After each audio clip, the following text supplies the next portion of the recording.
de partout. Vous êtes au Congo central, à Brazzaville. Vous nous suivez, nous sommes en direct.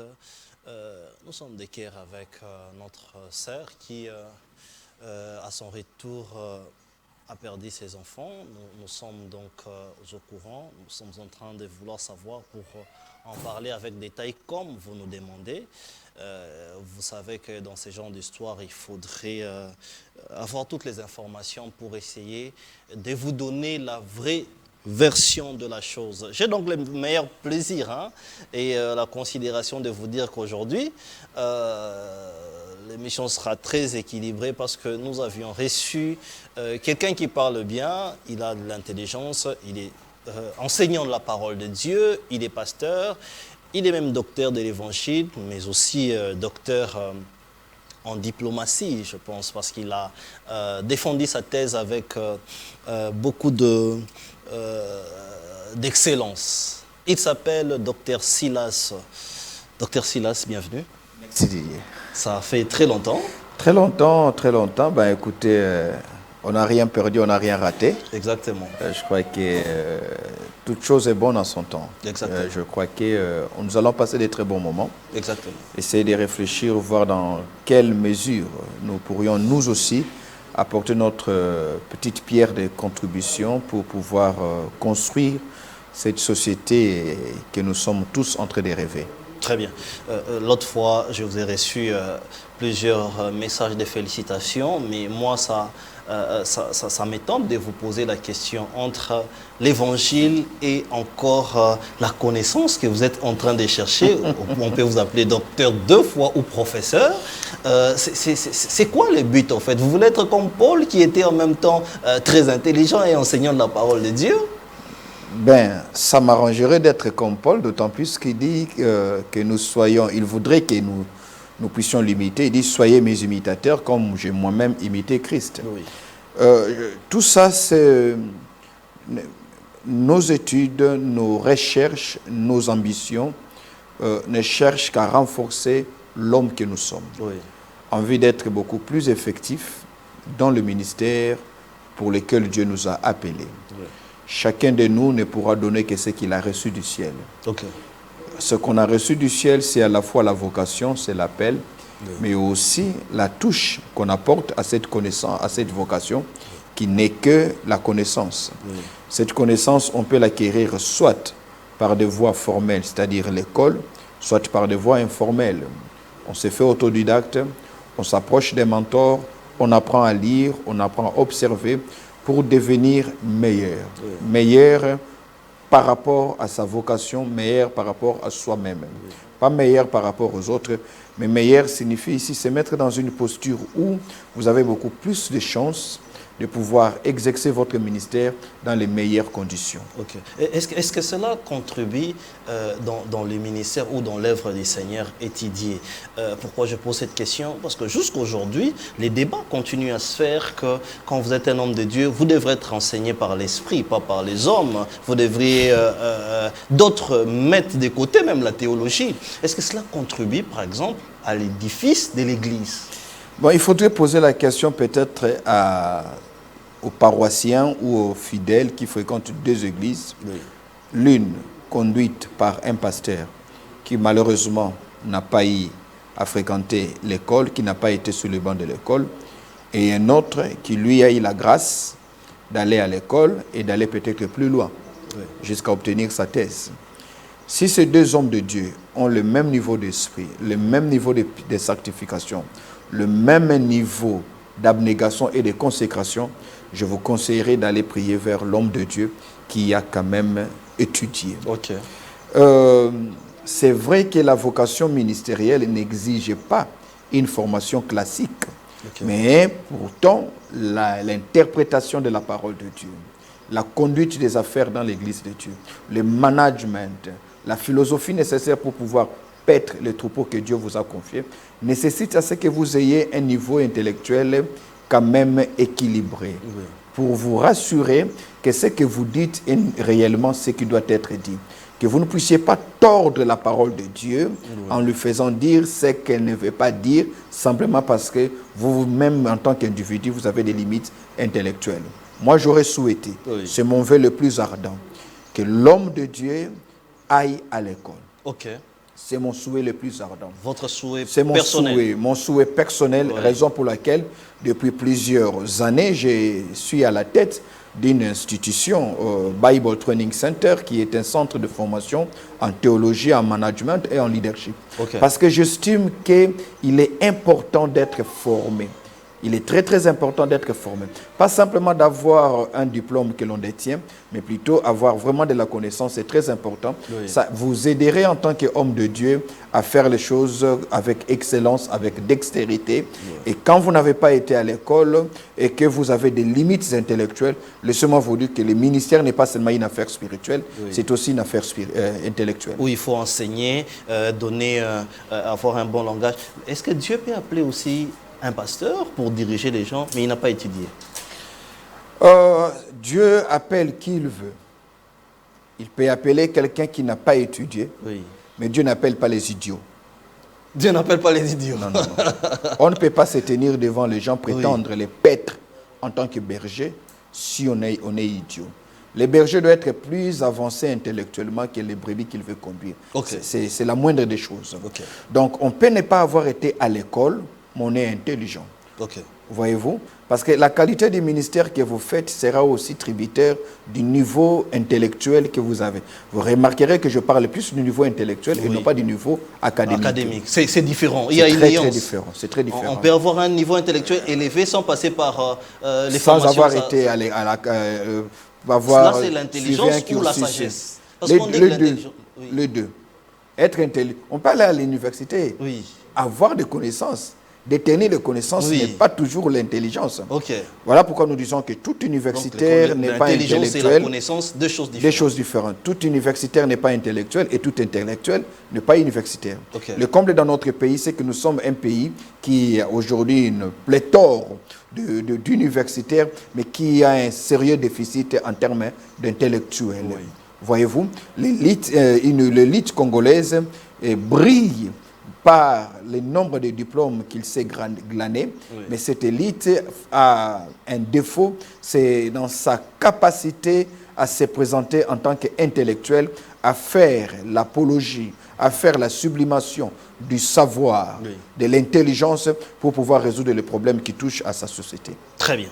Alors aujourd'hui, nous allons non seulement parler de l'évangile, mais on va parler de la diplomatie. Vous savez que la RDC est finalement sur la table des négociations.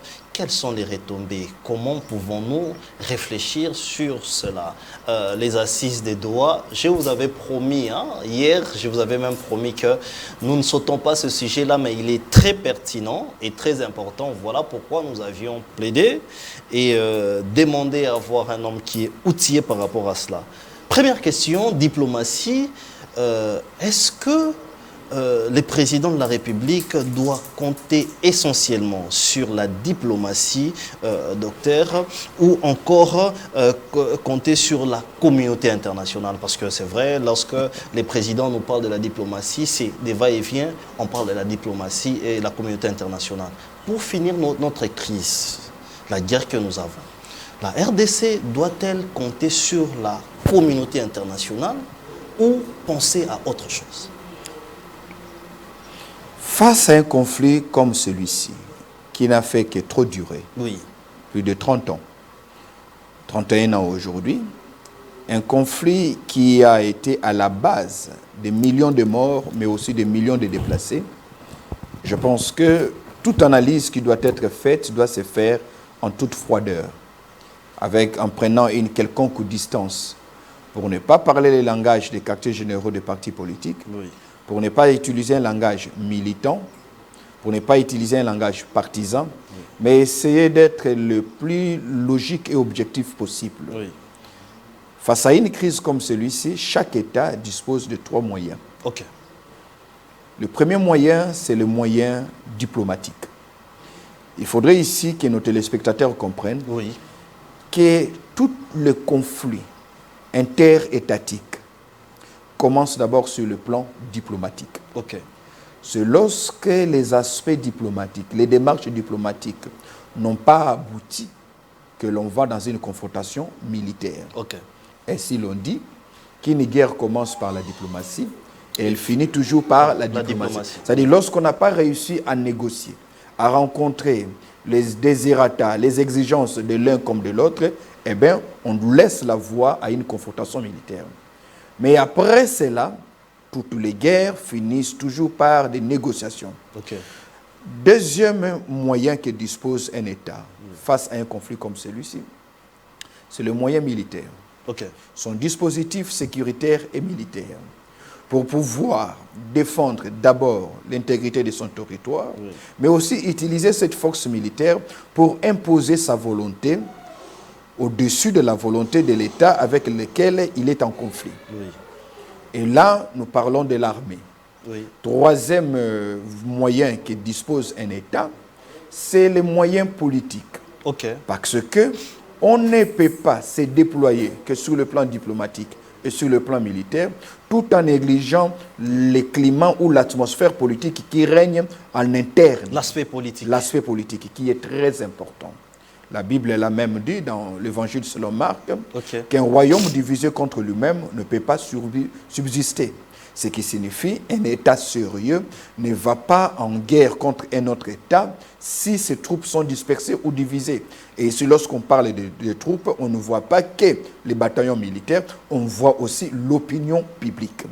Ça, c'est un aspect. Donc la population. Donc la population. Oui. C'est comme ça que vous allez vous rendre compte, par exemple, que le régime de Mobutu n'a pas tenu face à l'avancée de la FUDEL parce qu'en interne, politiquement, tout était fragilisé. Oui. Les fissures étaient énormes, donc il était difficile de pouvoir tenir face à une agression extérieure. Oui. Alors, puisqu'il en est ainsi. Alors, docteur, avant que vous n'avanciez, lorsque vous parlez de l'opinion publique, nous aimerions savoir, est-ce qu'il s'agit des convictions ou des positions politiques ou il s'agit de la grogne populaire? Parce que la population a aussi une voix. Je pense qu'ici, vous avez fini? Ah oui, oui. Je pense qu'ici, il faudrait tenir compte de ces différents aspects. Oui. L'opinion de la classe politique, des acteurs, mais aussi travailler pour amener la population à s'approprier de ces conflits. C'est-à-dire une sorte de la démocratisation du conflit en interne. Faire à ce que le conflit ne soit plus une affaire du régime ou de l'armée, mais plutôt en faire une affaire populaire nationale, où chacun de nous, dans le domaine qui est le sien, essaye d'adopter une posture, un comportement qui faciliterait la tâche à nos éléments qui sont sur le front militaire comme sur le front diplomatique, à pouvoir remporter la bataille et au finish remporter la guerre. Et pour cela, il faudrait qu'en interne déjà, que l'on se rassure que les fissures de la cohésion nationale ont été couvertes. Qu'on se rassure que sur le plan interne, nous regardons tous dans une même direction et nous parlons un même langage. Faire taire toutes les langues dont le propos divise en lieu et place d'unir. Cela sera impossible, carrément. Non, ça ne sera pas impossible. D'ailleurs, c'est plus facile de le faire lorsque nous sommes agressés. Parce que face à un mal, face à un danger, les hommes ont la facilité d'oublier leur guerre, d'oublier leurs conflits pour considérer ce qui est vital. Et aujourd'hui, pour nous, ce qui est vital, c'est la République démocratique du Congo. Cette mère patrie, rééquiper l'intégrité de notre territoire, les 2 345 410 km². C'est plus facile d'ailleurs aujourd'hui. Puisque je dis que c'est impossible, parce que la population ou la classe politique reste divisée. Nous avions vu, le président a tenté cela avec les consultations par les biais du conseil spécial, et les autres ont boycotté. Écoutez, si je peux me permettre déjà, je pense que l'idée était bonne, mais on a quelque part péché par les méthodes. Donc ça n'a pas été une réussite par la méthode, la démarche. Écoutez, nous sommes un pays en pleine guerre. Nous sommes un pays agressé. Et ce n'est pas une agression qui a commencé une année ou 2 ans. C'est une agression qui a eu plusieurs épisodes depuis 1994. Lorsque nous avons recueilli chez nous les réfugiés Hutus. Dans une période comme celui-ci, s'il y a un homme à qui on devait accorder plus de marge de manœuvre, on devait accorder plus de moyens pour être à l'écoute et conseiller de la plus belle manière le chef de l'État, c'est son conseiller en matière de sécurité. Ok. Donc, le confier encore la charge de réunir différentes tendances politiques Oui. en vue de constituer un gouvernement d'union nationale, je pense que ça a été un très mauvais casting, Ok. un très mauvais calcul parce que le Donc l'erreur, c'est d'abord choisir la personne. le professeur serait au regard de ses compétences, Ok. au regard de la charge, au regard du contexte politico-sécuritaire aujourd'hui, je ne pense pas qu'il faille donner une mission comme celle-là au conseiller spécial en matière de sécurité. Exactement. Qui, en ce moment-ci, doit plutôt être attentif Ok.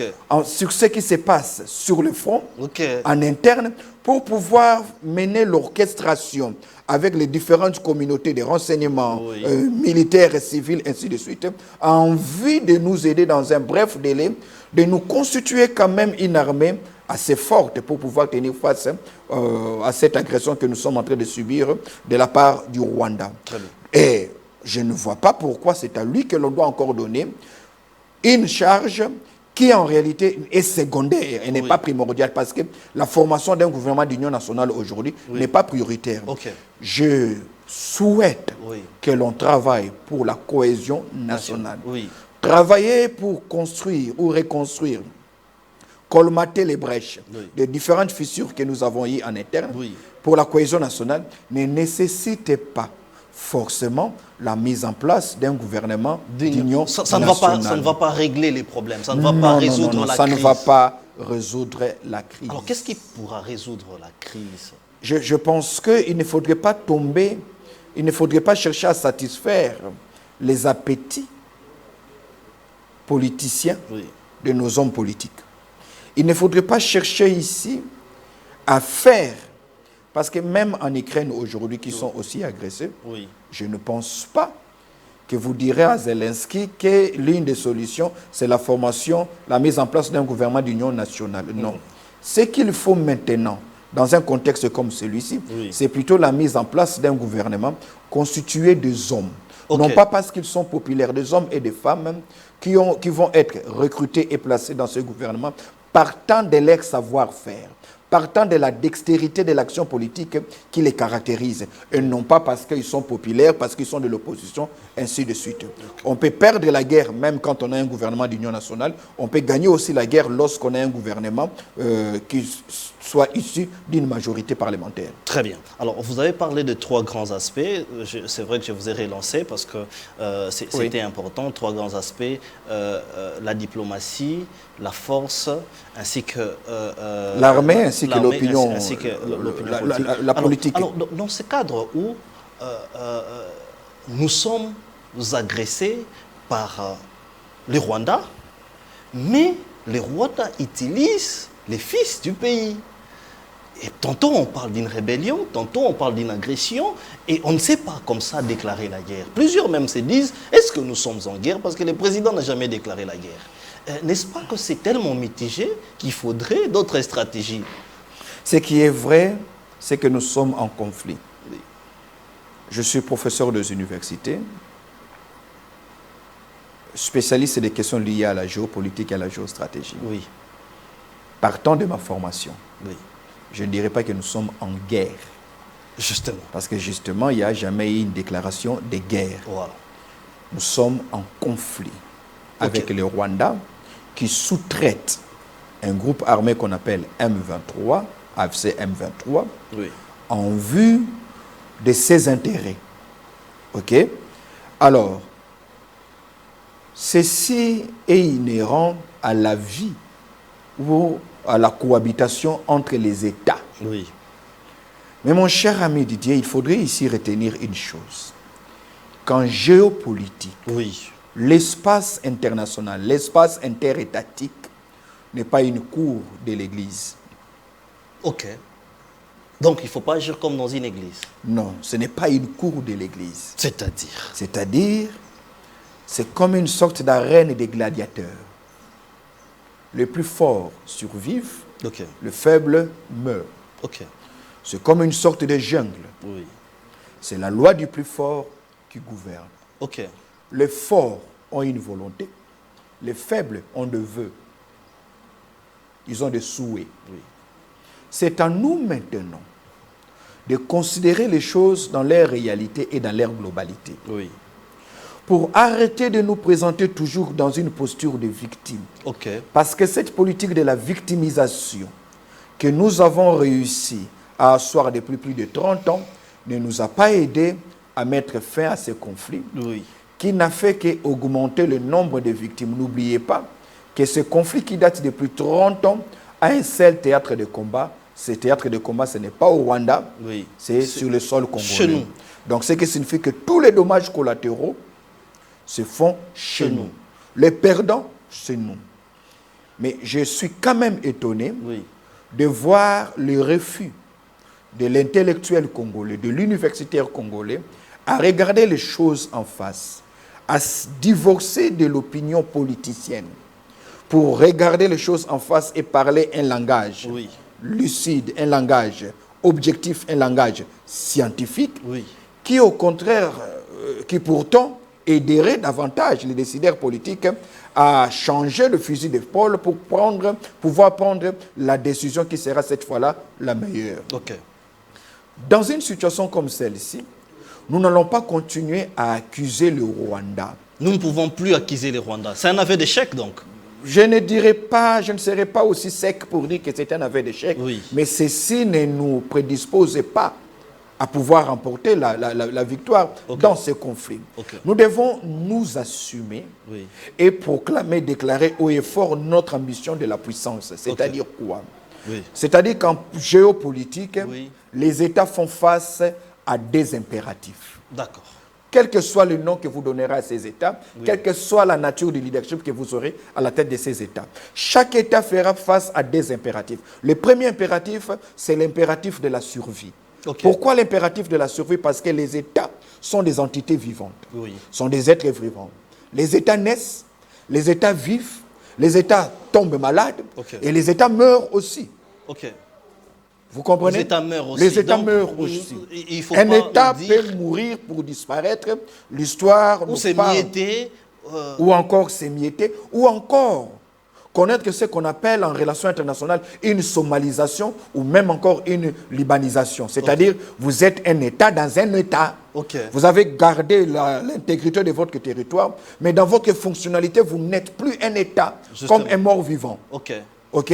Et pour ça, l'État doit tout faire, de par la qualité de sa gouvernance, à continuer à survivre. Très Pour bien. être en bon État, parce qu'un État, permettez la tautologie, Oui. ne peut pas répondre à ses ambitions géopolitiques, ne peut pas répondre aux besoins de sa population, les besoins les plus fondamentaux, si cet État lui-même est malade. Très Voilà pourquoi l'on parle du fondement qui est celui-ci, un État de droit. Ok. Mais à côté de cet État de droit, je suggérerais que l'État congolais ne cherche pas seulement à être un État de droit, mais qu'il cherche aussi à être un État stratège. Ok. Pourquoi un État stratège? Oui. Parce qu'au regard de la configuration géostratégique, 9 voisins, Oui.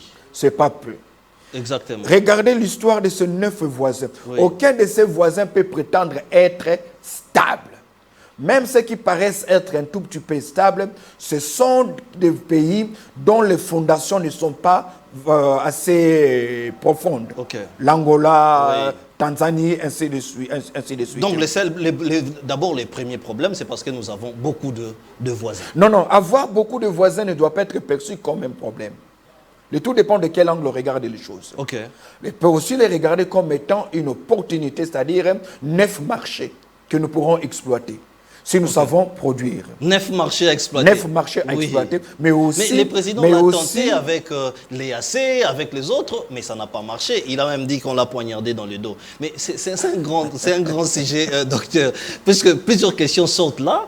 Par exemple, cette question, je dois la poser avant de parler d'enchaîner l'émission. Sommes-nous encore un État parce qu'on est assiégé, on ne dirige pas d'autres provinces, ou sommes-nous un État malade? Parce que lorsqu'on parle d'un État, on voit plusieurs aspects. Ma thèse est assez sur... je parlais du Congo comme étant un État évanoui. Je parlais de l'évanouissement géopolitique de la RDC. Nous sommes un État évanoui. Nous sommes un État évanoui, un État inconscient, un État incapable de s'assumer, un État malade, pour ne pas dire un État failli, comme le dit le professeur Émile Bongeli. Oui. Nous sommes un État qu'il faut transporter sur une civière. Nous sommes un État internationalisé, c'est-à-dire un État dont les problèmes deviennent les problèmes de la communauté internationale. Or, puisque nous devenons un État internationalisé, nous cessons d'être un État qui nous appartient. Exactement. C'est aussi Parce ça la bataille. Il n'y a pas de souveraineté. Ben écoutez, la souveraineté aujourd'hui, moi en tant qu'internationaliste, je ne la définis pas comme étant les juristes. Les juristes diraient que non, nous sommes un État souverain. Oui. Mais moi, je dirais que nous ne sommes pas un État souverain. Et là, ça pose déjà problème lorsqu'il n'y a pas de souveraineté. C'est là où je parlais. Qui n'est pas contrôlé. C'est là où... La diplomatie, la reconnaissance internationale, toutes ces choses-là. C'est là où je parlais de la troisième manche qui était la manche politique. Okay. À part la manche diplomatique et militaire, il y a la manche politique. Okay. Parce qu'on ne peut pas se présenter dans la région comme étant une grande puissance si en interne nous avons du mal à nous gérer. Parce que la puissance est une projection. Toutes les puissances internationales le sont, non pas parce que sur la scène internationale, ils veulent s'afficher ainsi, mais plutôt ils exportent la puissance interne sur le plan international. Ce qui signifie quelque part, on ne peut pas être un lézard dans son périmètre national et prétendre être un dragon sur la scène internationale. Donc, si nous voulons que le Congo soit craint et respecté par nos 9 voisins, qui sont potentiellement 9 partenaires, mais aussi qui peuvent être 9 ennemis. C'est voilà où je disais, le tout dépend de l'angle. Exactement. Mais docteur, du côté politique, je pense que c'est une question qu'on répond. Du côté politique, on peut se dire déjà qu'on a échoué. Parce qu'il y a Nanga, par exemple, qui était autrefois président de la CENI.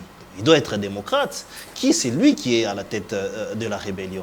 Il y a les opposants. Quand ils échouent aux élections, ils disent jamais qu'ils ont échoué, comme on le voit ailleurs. Donc la classe politique est divisée.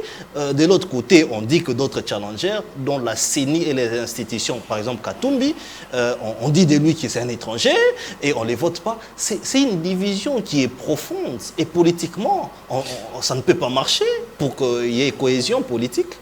Ben écoutez, je pense qu'il y a un régime en place, il y a les institutions qui sont en place, qui fonctionnent, des gens qui sont payés pour faire fonctionner l'État. Ils ne doivent que accomplir ce pourquoi ils ont été choisis et établis à ces différents postes. Certains ont été élus, d'autres ont été nommés par ordonnance, arrêtés, ainsi de suite. Donc à ce stade ici, il faut comprendre une chose. Cette crise a plusieurs causes. Exactement. Et ces différentes causes s'échelonnent dans le temps. D'où on a des causes immédiates, on a des causes proches, on a des causes lointaines, mais on a même des causes originelles. Originelles, pourquoi? Parce que le Congo, autrefois l'État indépendant du Congo, a été créé pour que nous soyons là où nous sommes aujourd'hui. Ah bon? Oui. Donc le Congo a été créé pour des crises? Le Congo a été créé pour ne pas fonctionner comme un État normal. Comment le Congo a été pensé depuis la conférence de Berlin, de décembre 1884 à février 1885, pour fonctionner comme étant un condominium. C'est-à-dire un bien qui n'appartient à personne, mais qui appartient à tout le monde. Un bien commun. Qui appartient à tout le monde. Qui appartient à tout le monde. Parce que ces différents maîtres de l'époque, ces 14 puissances de cette époque-là, voulaient s'assurer une libre circulation dans le bassin du Congo. Ce n'est pas pour rien qu'ils ont décidé de laisser le Congo être géré par un jeune roi d'un petit royaume, parce que tous savaient, si c'est le roi belge qui a le Congo, on peut prétendre demain l'avoir aussi. Mais si c'est la Grande-Bretagne, si c'est l'Angleterre, si c'est l'Allemagne, si c'est la France, ça sera compliqué. Donc déjà dès le départ, c'est pourquoi je parle de la cause originelle. Nous avons été pensés comme un bien commun. Oui. qui appartient à la communauté internationale. Oui, oui. C'est ce qui amène même Kennedy à s'interférer, à réagir lorsque, en 1960, il y a ce conflit entre Kasavubu et Lumumba. Pourquoi? Parce qu'il estime que les États-Unis d'Amérique avaient aussi droit au chapitre. Ok. Donc, il s'estimait qu'un jeune ne peut pas s'accaparer de... Non. Il n'aura pas la maîtrise. Il est trop faible. Oui. Pour les... En fait, même le roi Léopold II lui-même a été établi comme un simple gestionnaire d'un pays, d'un espace énorme, aux dimensions continentales, qui appartiendrait à toute la communauté internationale et non pas simplement aux Congolais. Oui. Et malheureusement, lorsque nous accédons à notre souveraineté internationale, la classe politique congolaise, mais encore l'élite congolaise, n'a jamais cherché à se départir de ces paradigmes-là. Comment s'émanciper pour devenir finalement un pays qui nous appartient à nous-mêmes. Très bien. Alors, ça nous amène sur des questionnements, vous comprenez, et sur même l'existentiel de notre pays, et c'est très profond. Mais nous ne pouvons pas parler de toutes ces choses-là. Il y a plusieurs chapitres qui sont ouverts là. Docteur, puisque vous aviez dit clairement que le choix du conseiller spécial en matière de sécurité n'a pas été bon, les prêtres catholiques stratégiquement n'a pas été stratégiquement ou même tactiquement tactiquement, très bien. Alors les prêtres catholiques, c'est le surchargé au regard de la situation. Justement, il peut pas. C'est comme sortir des joueurs du terrain et vous surchargez les autres. Exactement. Donc vous surchargez, on va jouer à 9 contre 11, c'est pas intéressant. Il avait un rôle. Alors les prêtres catholiques ont commencé avec leur pacte pour la paix, récusés par plusieurs classes politiques, notamment des pouvoirs en place, parce qu'ils sont allés même dans des zones où le pouvoir n'y va pas. Est-ce que nous pouvons dire que c'était les bons choix qu'il y ait des médiateurs qui sont des prêtres et des pasteurs d'église, comme vous êtes aussi pasteur? Il fallait élargir les champs pour que ça ne soit pas seulement la SENCO et l'ECC. Il fallait peut-être rajouter l'église des réveils. Ou encore, ce n'était pas un meilleur choix et que nous pouvons dire que cette affaire ou ces démarches ont carrément échoué. Ben écoutez, j'ai suivi dans les médias, comme tout le monde, lorsque le père de l'église, catholique et de l'église de l'ECC ont pris cette initiative. Combien louable. Oui. Ça, il faut le reconnaître. Nous ne devons pas donner l'impression à ceux qui nous regardent que la survie de l'État, l'amélioration du Congo en tant qu'espace et société n'est que l'apanage des acteurs politiques. Ok. Ça serait antipatriotique, mais aussi ça serait malveillant parce que nous allons surcharger ces politiques qui, en dépit de leur bonne foi, sont quelque part limitées. Ok. Les politiques sont limitées. Quelque part limitées, parce qu'ils ne peuvent pas tout faire. Un pays comme celui-ci n'a pas besoin d'observateurs, n'a pas besoin de spectateurs, a besoin d'avoir au moins 100 millions d'ouvriers dans son chantier. Au moins 100 millions d'ouvriers dans son chantier. 100 millions. Donc, ce qui signifie que c'est toute la population congolaise qui doit œuvrer. Et non pas avoir des spectateurs qui attendent de tout, de super-hommes qui seraient nos politiciens. Parce que l'histoire de notre pays et même d'autres pays dans le monde ont prouvé qu'il n'y a pas de super-hommes. Il n'y a que des peuples conscients, il n'y a que des peuples éveillés qui cherchent à prendre à bras le corps la destinée de leur nation.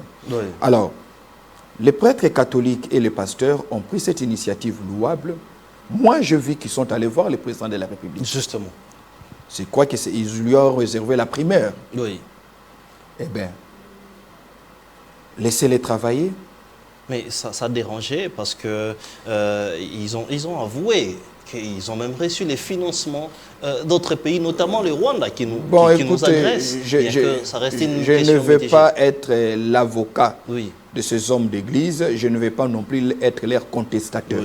Mais seulement, ce que je peux vous dire en bref, Didier, je respecte leur démarche. Ok. Vous savez, il y a ce qu'on appelle la diplomatie publique. Oui.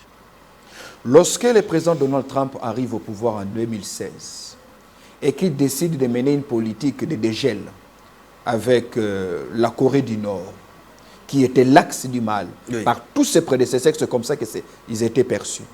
C'est-à-dire c'est les pays que l'on ne doit pas fréquenter, même pas évoquer. Mais Donald Trump, en tant qu'homme d'affaires, Oui. en tant que négociateur, décide de créer un pont entre Washington et Pyongyang. Vous savez qui est-ce qu'il va envoyer? Oui. C'est Dennis Rodman. Dennis Rodman n'est pas un sénateur, moins Oui. encore un congressman. Oui. C'est Ah un non. basketteur américain. Ok. Il a joué, je crois, à Chicago Bulls. Voilà. Pourquoi? Parce que les services de renseignement américains, la CIA, a fini par apprendre que dans ces moments de repos, le président sud-coréen passe son temps à regarder les matchs de la NBA. Ok. Et que dans sa maison, il aurait même un portrait de Dennis Rodman. Ok. Donc il fallait utiliser la même personne. Alors, on a utilisé Dennis Rodman. C'est ça justement Oui. la diplomatie publique, qui n'est pas exercée que par des diplomates de carrière Oui. ou par des officiels. C'est-à-dire l'État a la latitude, la liberté de recourir à n'importe qui parmi ses citoyens, si les profits de ces citoyens, si son cursus, son parcours, son background peut aider l'État à obtenir certains résultats que l'officiel ne pourra peut-être pas obtenir. Ok. Donc vous avez remarqué qu'il a été plus facile pour ces groupes d'hommes d'église d'être reçus dans différentes capitales africaines avec beaucoup de facilité, beaucoup de révérences, Oui. qu'une délégation qui viendrait Politique, de oui. manière officielle, une délégation politique. Ok. En lieu et place de le combattre, Oui. moi je souhaiterais plutôt que le gouvernement parvienne de plus en plus échanger avec ces prélats, avec ces pasteurs, pour savoir où est-ce que nous en sommes, quelles sont les difficultés que vous rencontrez, parce que d'une manière, à moins qu'il y ait un agenda caché. Oui. Mais néanmoins, ce que moi je vois, ce que j'ai suivi, je pense qu'ils poursuivent presque les mêmes objectifs. Ok? Ils ont eu la facilité de rencontrer ceux-là que le gouvernement ne peut même pas rencontrer. Exactement. Alors, je pense qu'au lieu de, Donc, il au lieu faudrait de donner les jeter la en chance. pâture, Oui. je pense qu'il faudrait plutôt, entre guillemets, les utiliser. Très Hein? bien. Il faudrait les capitaliser. Voilà, c'est le terme. Capitaliser. Capitaliser leur démarche pour Alors, que oui. nous puissions retrouver cette paix que nous n'avons pas réussi à retrouver par les armes, que nous avons du mal à retrouver par la négociation, par la diplomatie. Oui. Eh bien, utilisons tous les moyens. Si on Est-ce ne- qu'il faudrait, si- est-ce que au-delà de ce que vous aviez dit, les problèmes qui sont lointains et autres, est-ce qu'il faudrait orienter les cahiers des charges de ces prêtres catholiques? Ben, je ne connais pas Oui. les contenus de leur cahier des charges, mais j'estime, Oui. en homme d'église, ils ont l'obligation de l'honnêteté. Ils doivent prêcher par l'exemple. Oui. Je pense qu'à la fin, ils reviendront à celui à qui ils avaient accordé la primaire pour dire voilà ce que nous avons vu, voilà ce que nous avons rencontré. Oui. Faire des débats parce qu'ils ont été reçus, parce qu'on leur aurait donné, cela n'annule pas la noblesse de leur démarche. Ils sont honnêtes, les prêtres? Parce que Ben, entre vous eux, pensez- les autres c'est par ont présomption. dit, oui, les C'est autres par- ont C'est dit, par présomption, Didier, que je dirais que le journaliste qui est en face de moi Oui. est honnête. Ok. Je n'ai pas un élément pour lequel je vais les accuser.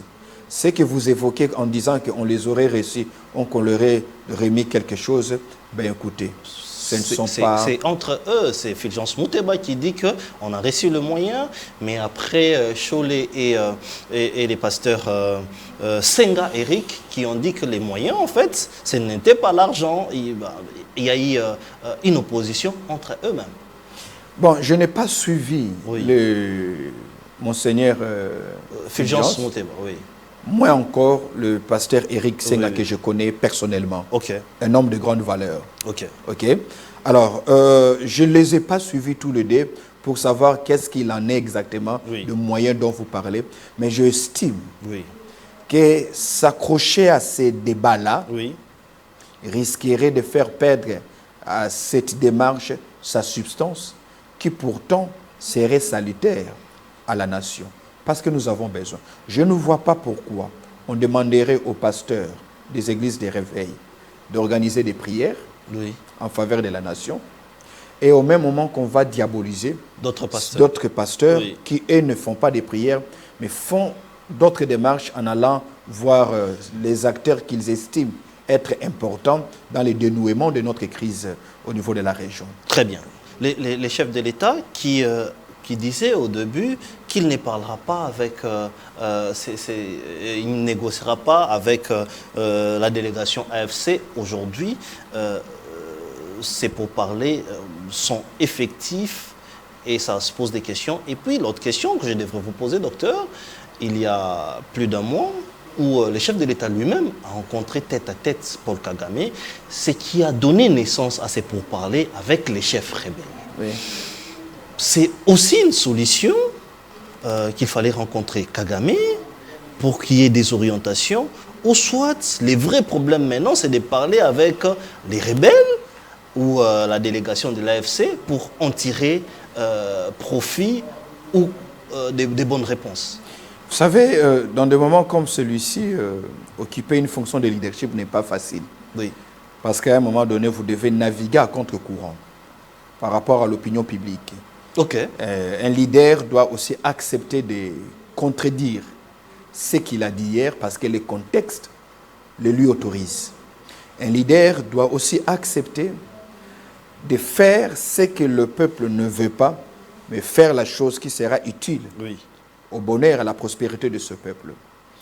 Je pense qu'aujourd'hui, il ne faudrait pas voir en cela un aveu de faiblesse, mais plutôt considérer cela comme une sorte d'avancée. Ce sont des avancées. Ok?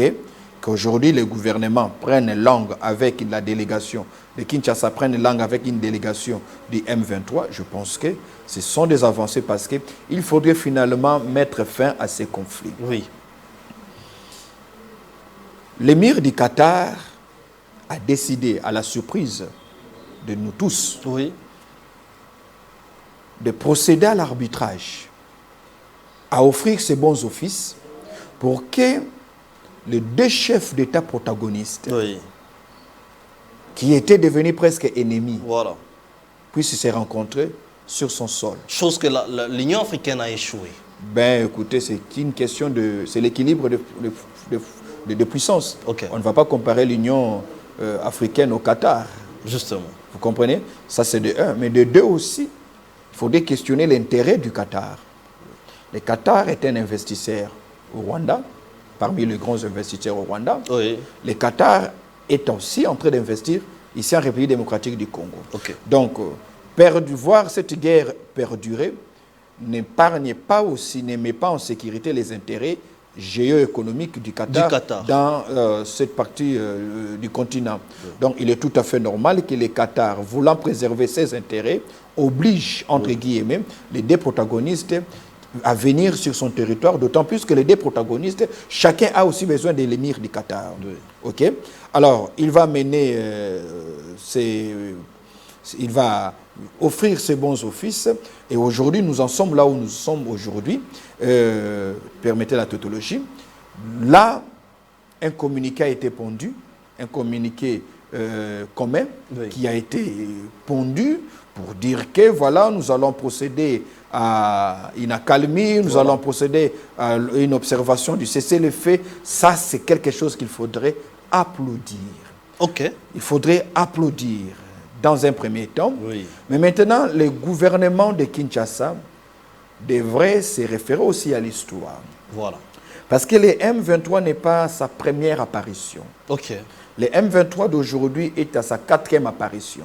Exactement. Ok? Oui. C'est un DP M23, c'est un DP M23, M23 aujourd'hui AFC.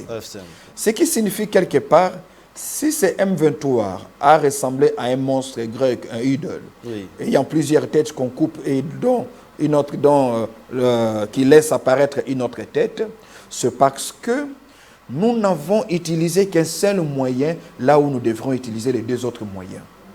Ok. Donc je reviens à ce que j'avais tantôt dit. Oui. Parce que nous avons cru que nous allons mettre fin aux appétits du Rwanda, qui sous-traite les M23, nous allons mettre fin à cela que par les négociations. Non, non. Les négociations, c'est pour créer une accalmie, décrisper la situation sur le plan sécuritaire. Oui. Mais pour que les M23 et le Rwanda n'aient plus jamais un autre agenda cherchant à déstabiliser le Congo dans son territoire, il faudrait qu'en face du Rwanda, qu'on lui présente un véritable appareil qu'on appelle une armée dissuasive, professionnelle, républicaine. Une armée des hommes achevés. Donc c'est ça la solution durable.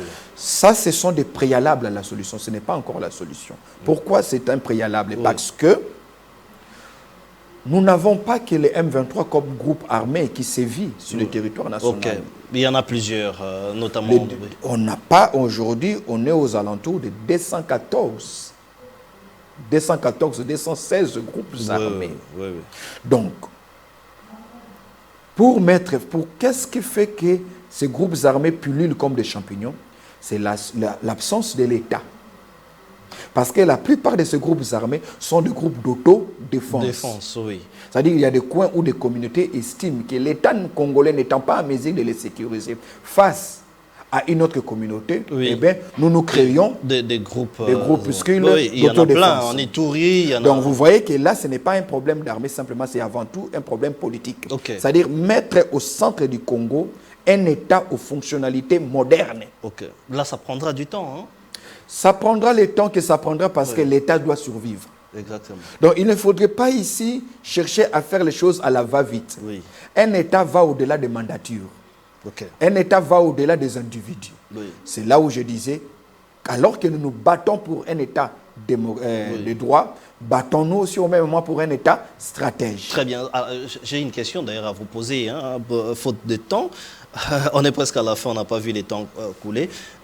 Comment construire une armée forte avec tous ces genres de conflits? Vous aviez même parlé des conflits lointains où la RDC a été prédisposée à voir ces conflits. Comment construire une armée forte? Vous savez, il y a un souci. Nous voulons résoudre dans l'immédiat les choses qui se font dans le temps. Il faut accepter de perdre certaines batailles.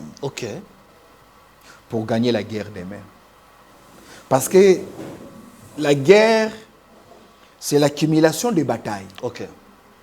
Et nous pensons avoir remporté une guerre alors que nous n'avons remporté qu'une bataille. Une armée est tellement vitale, le général Charles de Gaulle. Non, c'est Georges Clemenceau, l'ancien président français, qui dit que l'armée est tellement vitale à la survie de l'État qu'on ne peut pas la laisser entre les mains de jeunes brigands. Il faudrait que le meilleur d'entre nous constitue l'essentiel de cette armée et ainsi on laissera les hommes de bas étage, entre guillemets, constituer le troupe. Très bien. Construire une armée ne peut pas venir si on n'a pas d'abord décidé de ce qu'on veut être comme État. En d'autres termes, en géostratégie, la construction d'une armée répond à un besoin, lequel l'aboutissement ou la matérialisation du rôle que l'État veut jouer. Cela dépend de... C'est-à-dire, il faudrait d'abord que nous disions quel rôle voulons-nous jouer. Que voulons-nous être au niveau de la région, au niveau du continent, au niveau du monde? Et l'armée que nous allons construire sera un moyen, parce qu'une armée n'est pas une fin en soi, une armée est un moyen. Et cela dépend du moyen de la politique. Donc, la question, c'est d'abord de définir quel rôle voulons-nous jouer sur le plan géopolitique. Parce qu'en géopolitique, mon cher ami, le pôle que nous occuperons dépend du rôle que nous assumons, que nous voulons jouer.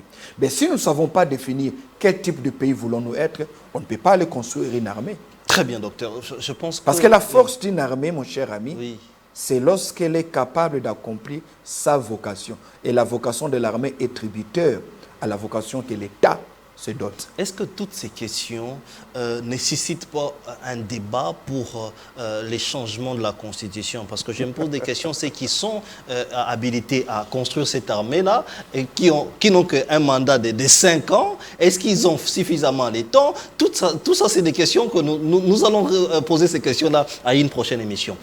Docteur, vous êtes pasteur, je l'avais dit, connu même pasteur. Quel est le rôle que l'Église doit jouer? L'Église des réveils maintenant, parce que nous avions vu les catholiques prendre les pas, aller même là-bas. On dit que vous les pasteurs, vous restez ici à Kinshasa, vous ne faites pas un effort. Quel est le rôle que l'Église des réveils doit jouer pendant cette crise? Je n'aime pas trop cette question.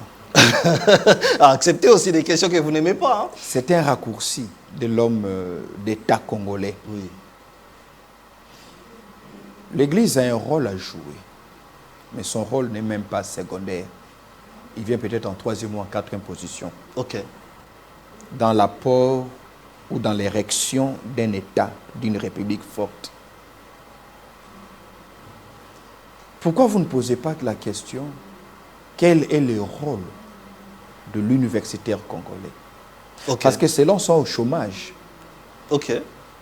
On fait appel à tout le monde. On reçoit les politiciens pour former un gouvernement.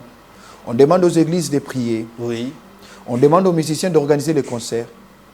Mais à quand la convocation d'un forum intellectuel pour cogiter sur les véritables causes? Est-ce que c'est pas fait C'est fait à dessein. Oui. Je crois que c'est fait à dessein. Mais par des instances, des instances qui vont peut-être au-delà de ceux qui nous dirigent, mais c'est aussi ça une véritable capitulation. Lorsqu'on veut faire travailler tout le monde, sauf le cerveau. Et si le Rwanda nous amène à nous essouffler, oui, c'est parce que le Rwanda a compris cette donne-là. Il est grand temps que même sur des questions comme celle-ci, oui, que l'on soit à même de sortir autant d'argent que l'on sort pour les musiciens. Ok. Je vis un concert hier. Beaucoup d'argent. Beaucoup d'argent. Oui. Je vois prière à gauche et prière à droite. Oui, oui. Nous avons aussi des choses à dire. Exactement. Aucun fonds pour ce genre d'émissions. Loi. Non, des fois même loi, parce que tout ce qu'on doit dire, on ne doit pas les dire sur le plateau de télévision. Oui. Ça il faut des forums. De la stratégie, il faut des forums. Ok. Où on a des gens qui peuvent donner le meilleur d'eux-mêmes.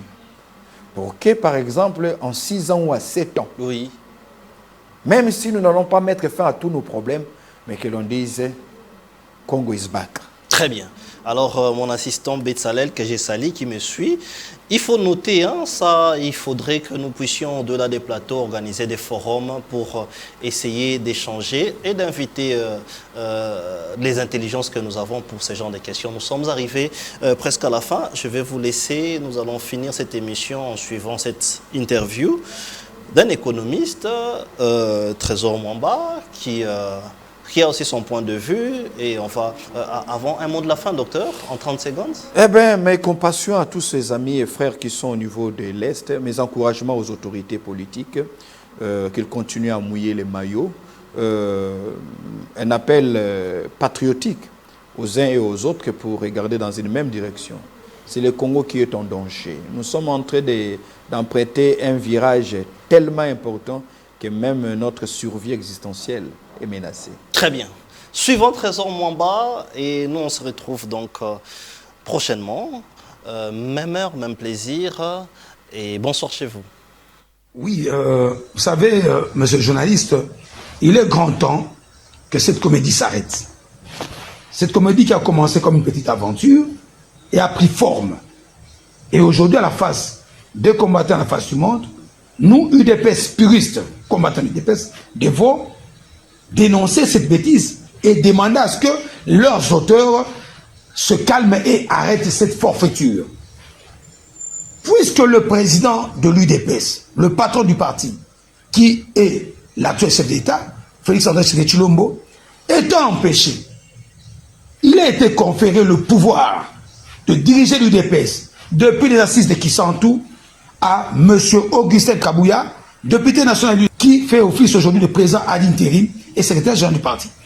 Tout a été encore entériné, bien assis, lors de nos assises de Ngadayala.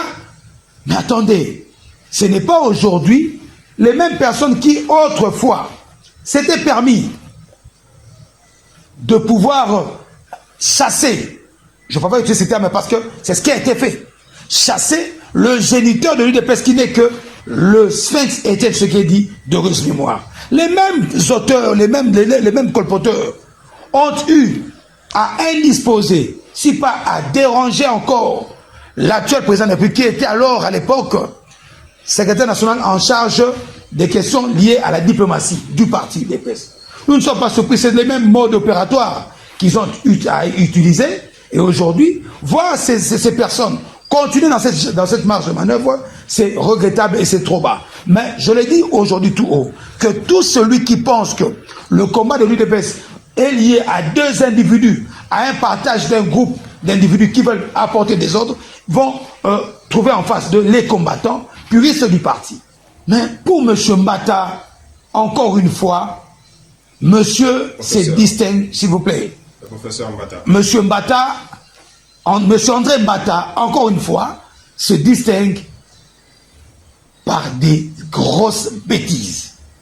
À peine arrivé à l'UDPS, je ne vais pas le redire encore, mais je me permets de le dire. Monsieur Mbata venait d'être à l'UNC. Monsieur Mbata a été parmi les hommes orchestres du RCD Goma, où nous avons vu Azaria Soubewa, qui sont quelque part les géniteurs du M23 aujourd'hui. Monsieur Mbata a fait un petit passage au niveau du PPRD, où il était assistant de Evans. Ce sont les informations que nous avons tous vécu cela. Mais je suis très choqué et sidéré lorsque je vois aujourd'hui le comportement récidiviste de M. Mbata, qui du reste est aujourd'hui président de la PAJ sous le label UDPS. Il a été porté par Augustin Kabouya, secrétaire général et président ad intérim de l'UDPS. Il a été autrefois porté comme premier vice-président de l'Assemblée nationale par le même Augustin Kabouya, alors secrétaire général de l'UDPS.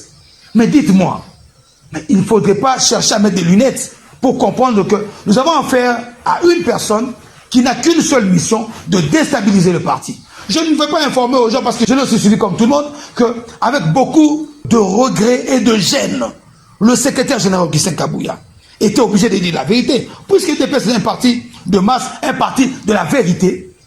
Mais M. André Mbata, aujourd'hui, s'active en rançonnant des autorités, animateurs d'institutions, des gouverneurs des provinces. Ce n'est pas moi qui le dis, je tire ça de la communication du secrétaire général, Augustin Kabouya, qui du reste est le mieux informé à l'UDPS, étant le numéro 1 de l'UDPS. Vous savez, c'est quand même regrettable que les gens se mettent à cracher sous le combat d'une jeunesse. Il y a des gens qui ont donné leur jeunesse. Lorsque Augustin Kabouya s'est battu à l'UDPS, M. André Mbata était où? Lorsque moi, M. Mwamba, je me battais, tout frais, tout jeune à l'UDPS, M. André Mbata était où? Lorsque Félix Tshisekedi s'est battu à l'UDPS, où était M. Mbata? Les jeunes de la force du progrès, tous les combattants de l'UDPS, lorsque nous battions, il était où? Monsieur entre dans les navires en 2018 lors des élections. Mais puisque l'UDPS est un parti de masse, un parti pluraliste, nous l'avons reçu à l'UDPS. Lorsque l'UDPS n'est pas un parti de discrimination, il est au sein de l'UDPS. Il a gravi ces échelons qu'il vient de gravir par l'assentiment et la bonne foi des animateurs de l'UDPS, dont Augustin Kabouya, qu'il semble refuser de respecter aujourd'hui. Je pense que tracer sous la mémoire des combattants de l'UDPS, tracer sous les martyrs, lui coûtera tellement cher. Moi, j'en appelle aujourd'hui à l'autorité du parti, à la haute hiérarchie, de pouvoir se réunir, de tirer des conclusions et de prendre des sanctions sévères à l'endroit de cet arriviste qui est M. André Mbata, qui du reste est en train de gérer l'Union sacrée en tant que secrétaire permanent, où il a installé des frustrations entre les partenaires du chef de l'État. Ce n'est pas moi qui le dis. Nous avons suivi la sortie médiatique du professeur Batilou Kwebo, ainsi que d'autres membres du présidium de l'Union sacrée. Et vous savez, le manque de l'âme, le manque de l'originalité est en train de se faire constater dans le chef de M. André Mbata. Je l'appelle à avoir beaucoup de retenue. Et pourtant, il apporte des innovations au sein de l'Union sacrée de la Nation. Il y a l'hymne de l'Union sacrée S'il vous plaît, s'il vous plaît. Il y a la chaîne TNT de l'Union sacrée de la Nation. Qui tentent de créer une forme de distraction. La RDC est en train de passer un temps décisif. Le président de la République, Félix Antoine Tshisekedi Tshilombo, est concentré sur des dossiers tellement sérieux et n'apportons pas de la distraction. Même des Asbel ont des hymnes. Ce dont nous avons besoin, ce dont les Congolais ont besoin, c'est d'avoir des résultats et que le gouvernement ou encore la République, du Congo, tel que dirigé par Félix Antoine Tshisekedi Tshilombo, donne une paix sociale aux Congolais et aussi l'UDPS n'a pas besoin de pouvoir être mal représenté au sein de l'Union sacrée. Le poste que M. André Mbata occupe de secrétaire permanent lui a été accordé par le quota de l'UDPS. C'est pourquoi j'appelle la haute hiérarchie de l'UDPS. C'est mon vœu de rappeler à l'ordre M. André Mbata qui semble ne pas comprendre, ne pas s'intégrer dans les bonnes manières de combattants de DPS qui apparemment n'a pas encore lu les statuts du parti. Vous voyez, vous savez, quand on n'a pas fait l'école du parti, quand on n'a pas eu à grandir au sein de DPS, lorsqu'on entre à un certain âge physique, ce n'est pas pour m'en moquer, je ne suis pas moi complexé devant un combattant, je m'abstiens de l'appeler même combattant parce qu'il est arrivé aujourd'hui au DPS, c'est encore un enfant qui devrait apprendre à ramper. Ce qu'il fait, c'est une honte. J'ai senti beaucoup de jeunes dans le chef de Augustin Kaboulé, secrétaire général du DPS, lorsqu'il a eu à aborder cette question, et j'ai de la peine de voir combien certains combattants se font entuber, se font manipuler par ces messieurs qui, du reste, est en train de chercher à exécuter un complot, un plan de déstabilisation de ce parti, mais qu'ils sachent que la mémoire des combattants, de tous les martyrs qui se sont battus jusqu'à l'obtention de ce pouvoir va le suivre. Et moi, j'en rappelle encore à la haute hiérarchie, à l'autorité de référence qui est le président de la République, de comprendre à ce que cette question est une question importante, mais nous n'avons pas besoin d'appeler le président de la République à s'intégrer, à s'immiscer dans cette affaire qui concerne l'UDPS, puisqu'il y a une haute hiérarchie qui est dirigée par Augustin Kabouya. Que le secrétaire général Augustin Kabouya prenne ses responsabilités. Je sais qu'aujourd'hui, il y a une forte agitation puisque nous sommes à la veille des nominations. Et il y a cette agitation. Je sais que la sagesse du secrétaire général et que l'Éternel Dieu va donner des inspirations pour apporter de l'ordre et qu'il puisse prendre ses responsabilités. Nous, en tant que combattants de l'UDPS, j'exhorte à tous les combattants de l'UDPS de rester assidus, de rester debout derrière leur secrétaire général, qui est Augustin Kabouya. Nous ne suivons pas l'homme, nous sommes derrière des textes qui nous conduisent au sein de l'UDPS. Voilà ce que je peux dire. Un mot en rapport avec la récente nomination. Fils Moukoko est quand même nommé 2GR. J'ai pris le temps de parler avec lui au téléphone, lui adresser mes félicitations depuis si je suis séjourné. Et avec qui? Avec M. Moukoko, qui est passé directeur général adjoint de la RASKIL. Il n'y a pas que lui, on me dit qu'il y a encore d'autres combattants qui ont été élevés en dignité dans la ville provinciale de Kinshasa. Je salue quand même cet acte du gouverneur Daniel Bumba qui a porté ses choix au sein du parti via l'accompagnement du secrétaire général et président à l'intérim de l'UDPS, Augustin Kabouya, que je remercie pour cet acte de pouvoir faire confiance à la jeunesse et à la vraie jeunesse de l'UDPS. Je sais que ça ne s'arrêtera pas à ce niveau-là. Pourquoi pas voir plusieurs membres de l'UDPS puristes et non des arrivistes occuper de hautes responsabilités pour réellement matérialiser et mettre en place une stratégie de gestion à bon escient, de gestion claire de la chose publique. Voilà un peu ce que je peux dire à l'occasion de ces nominations qui sont en train de tomber.